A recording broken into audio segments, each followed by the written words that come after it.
So we talked about Pope. We talked about how smart of an offensive mind he is.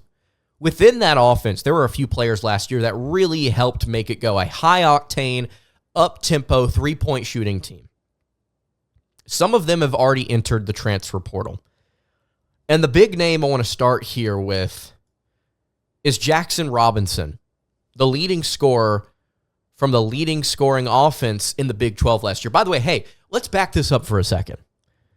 The Big 12, known for a rough and tumble, defense-oriented conference that is just a slog to have to tread through. It is very, very tough sledding out there in the Big 12. And it was this season for a lot of teams, including Kansas, by the way. BYU averaged 82 points per game, tops in the Big 12. That offense is gonna do numbers in the SEC. I'm just saying, and that's not to say the SEC's bad. Mark Pope's going to do numbers in the SEC. For Jaxson Robinson, the leading scorer, 6'7" guard. 6'7" guard, 190 pounds, would be a fifth-year senior. Came off the bench for the most part for the Cougars last year as the leading scorer. Yeah. 14.2 points per game. Shot 35.5% from three. Shot 53.2% from inside the arc. Very solid number there. Shot 90% from the foul line. 90%. Almost 91. 2.5 rebounds, 1.3 assists, 0.7 steals rather, I should say. And again, a very tough conference. In case you didn't know, Jaxson Robinson has been in the SEC before. Not just at one school, but two. He started his career as an Arkansas Razorback and only appeared in 14 games. He started his career as a Texas A&M Aggie, only appeared in 14 games. Then he went to Arkansas, 16 games for a sophomore Jaxson Robinson. And then he transferred to BYU, 8.5 points per game in his first season out in Provo. BYU obviously in the WCC before they went to the Big 12 this past year, and his numbers got even better. Every single year, he's become a better three-point shooter. In 2020, 28.6% from three, then 32.6% from three, 34.3%, and then obviously, like I said, this past year, 35.5. The kid has range. Think a Duthiero's body with just as good of handles, and I think honestly a better ball handler, and then an excellent, aggressive outside shooter. 35.5%. You go and watch. He's got some it's within the system. He's got some smart shot selection. I think he's an intelligent player. I think he's a talented player. Obviously, with his height and weight, you love that at 6'7", 190, 195. You could absolutely work with this as a two guard.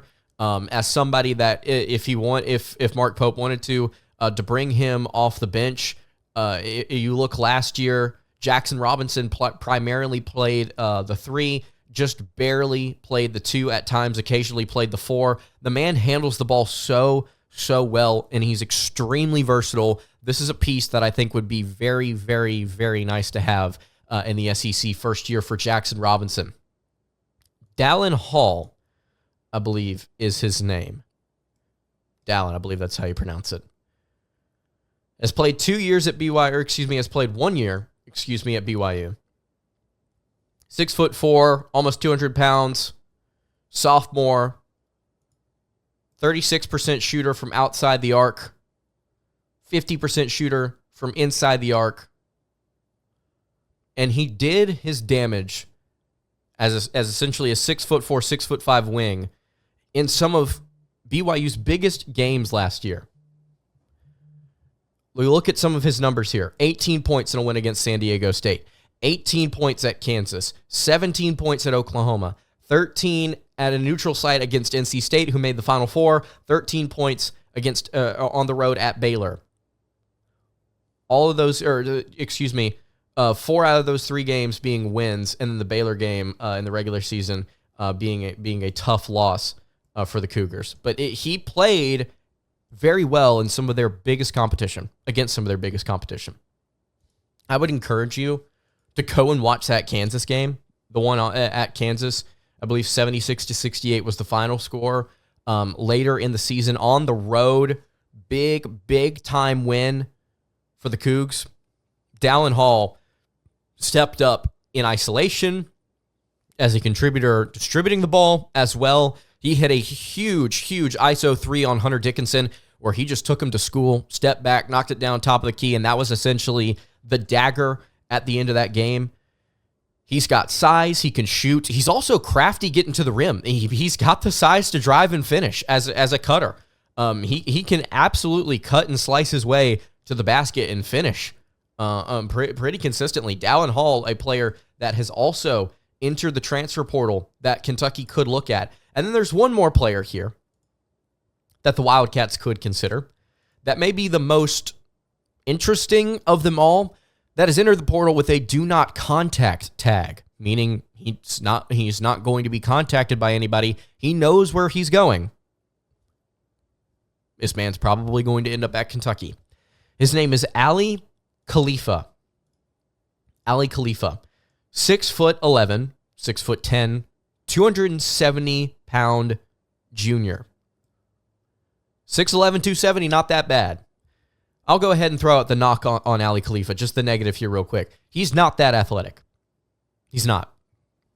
He's not a massive run and dunk man. He's not like Utah State's big man that we talked about a few days ago.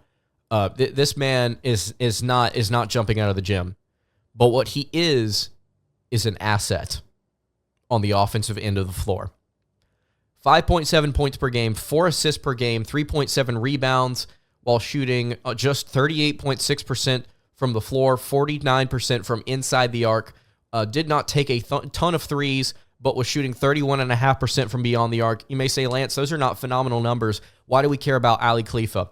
Well, he led the team in assist rate at 32.8%. And if 32.8% assist rate means nothing to you, for reference, Rob Dillingham had an assist rate of 29.8%. This was BYU's starting five, man. This was their center leading the team in assist rate by a wide margin. Here's some statistics from Evan, I believe it's Miyakawa. Miyakawa. Evan Mia has a phenomenal basketball analytics website. Here's what he said about Khalifa. Khalifa's a really nice piece for BYU with at least 2 or more seasons of eligibility. Remaining as a sophomore, the 6'10" forward show that he can score the ball at an efficient clip, including some great numbers from 3. He actually shot 38% just a season prior at Charlotte, which is where he transferred to before transferring to BYU. His overall impact for Charlotte was really good as he finished 10th in the CUSA and BPR, the best mark in the conference outside of the big 3 of FAU, UAB, and North Texas. He had the 4th best box offensive BPR in the conference as well, indicating that his offensive stats are high level. So while he wasn't necessarily a high-profile scorer at Charlotte, just 11.7 points per game, he was still cooking. He was very much so cooking. Here's the stat here from Sean Vinzel of Hoops Insight. Aly Khalifa assisted on 32.6% of his teammates' made basket when he was in the game last season. For comparison, Dillingham, like I said, was at 29.8%. Shepard was at 24.2%. He's probably the best passing big man in the country. And there's not a whole lot to argue with there. He can handle. He can knock down outside shots and pick and pop. He fits very well into the Mark Pope system. Excellent distributor of the basketball, and I mean excellent distributor. So who's to say Aly Khalifa wouldn't be a fun addition off the bench for Kentucky next season? I say yes, or starting. I mean, honestly, Kentucky could run 2 different centers here, and they could be pretty fine. I like all 3 of these guys.